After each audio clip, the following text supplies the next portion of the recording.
The baling step is very, very crucial for protecting the quality that we work so hard to get. The packaging that we use, whether it's a square bale or a round bale or a large rectangular bale, is dependent on the market that we're shooting for. The horse hay market, that really is going to be more of a square bale market. The dairy market, the beef cattle market, they're more interested in high density volume packages like round bales and large pack rectangular bales. So it's really important that we understand the market that we're trying to market to and provide a package that's appropriate to them. People that are buying hay to feed horses are very particular. They're looking for a couple of things. Flake count and size, overall bale weight. Usually you don't want to sell a horse person a bale that weighs more than, say, 40, 45 pounds, or else it's a little bit too heavy for them to handle. Horse people usually like a greener hay, so they like a nice, good green color in their hay when they purchase. Whereas conversely, a dairy operation, if you will, would then use a round bale to put into a mixer or a grinder to make a feed ration for a large herd of cows or calves. One really key thing is to concentrate on your flake or your flake size. Your optimum flake size is usually about 2 to 2.5 inches in thickness. That way you can grab the flake and feed it more efficiently. The horse hay market is really going to be looking more at some of the color aspects, the fineness of the leaf, the smell of that crop as well. Whereas the dairy and beef market really are going to look at the maturity of the crop. They may also look at the smell and the mold level there, but really what they're going to be concerned with is the digestibility of that, the protein in it, the nutrient content in that forage, more so than anything else.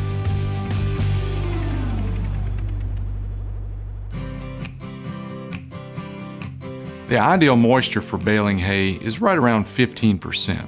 If we can get it to that 15% mark, once it's in storage, it's going to be safe, it's not going to heat up, we're not going to have any major challenges to quality at that point.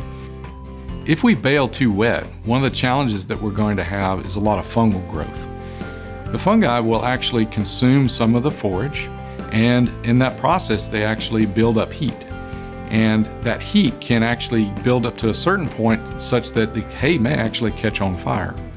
If we bale too dry, one of the challenges there is that we shatter a lot of leaves in the baling process and we end up with a lower quality product. So again, to keep as much leaf on as possible, we need to be in that 15% target range with just a little bit of air on either side of that. So knowing the right time of day to go out and start the baling process really is more of a function of how much moisture is in that crop. So measuring that moisture is very crucial to knowing when to begin the process of baling that crop up. One of the best ways to ensure that you've got the right moisture is to use the microwave moisture test. What we can do is take a plastic bowl that's microwave safe and we can put forage into that, weigh it before, and put it into the microwave with short bursts of time in the microwave until it's dried down to a stable weight. And the weight before and the weight after, the difference there is how much moisture has been driven off, and we can calculate the percent moisture.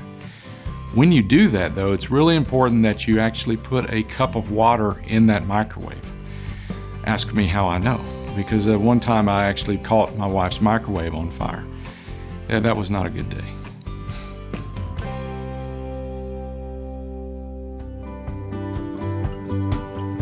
In the early part of the season, oftentimes we're dealing with heavy yields, and it's often difficult for us to really get a good handle on what the moisture is. If that bale temperature is less than about 120, it's in the safe zone. You're not having too much damage going on to that bale. But if those temperatures keep creeping up, particularly if they get above about 150 or so, you really need to take action quickly, and you probably need the fire department there to prevent any further damage as you pull those bales out. One of the tools that we use to measure the moisture is a hay moisture probe, and those devices can get us in the ballpark. They'll get us close. They're not 100% accurate, but they will get us really close. And if we know that we're reliably getting 15, 14, 13% moisture on that moisture probe, it's go time. We're ready to go. If we're using a hay preservative, we really stop a lot of the fungal activity and prevent it from building up heat and building up mold spores and damaging the hay. It's a good idea to use hay preservative there to keep it under control.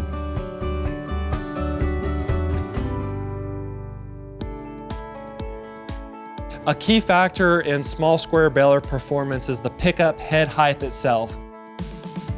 So throughout the hay cutting operation, we try to maintain good cutting heights, good raking and tedding heights, all of that to reduce the ash content that comes into our windrow. You don't want to cut yourself short at the last step in terms of the small square baler.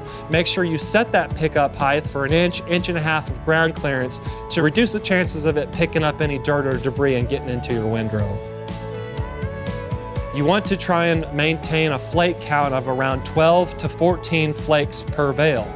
Usually a ground speed of about 4.5 miles per hour gives you that anywhere from 12 to 14 flake per bale count. If you drive any faster than that, you could reduce the flake count and increase the flake size, and then you won't get as feedable, if you will, of a bale as your final product. If you drive too slow with a small square baler, your flake count can increase drastically and the flakes will be very small in nature and still not very feedable. So usually that 4.5 mile per hour ground speed, 12 to 14 flakes per bale is ideal. In summary, 3 important things to keep in mind is your head height. Make sure you maintain that inch, inch and a half of clearance on your tines. Your next thing is ground speed. Make sure you maintain a good rate of ground speed for whichever machine you're pulling, whether it's the round bale or small square, trying to maintain that most even feed rate as possible. And the last important thing is your windrow. You have to make sure that you're baling behind a nice, good, well-formed windrow for optimum bale shape and density.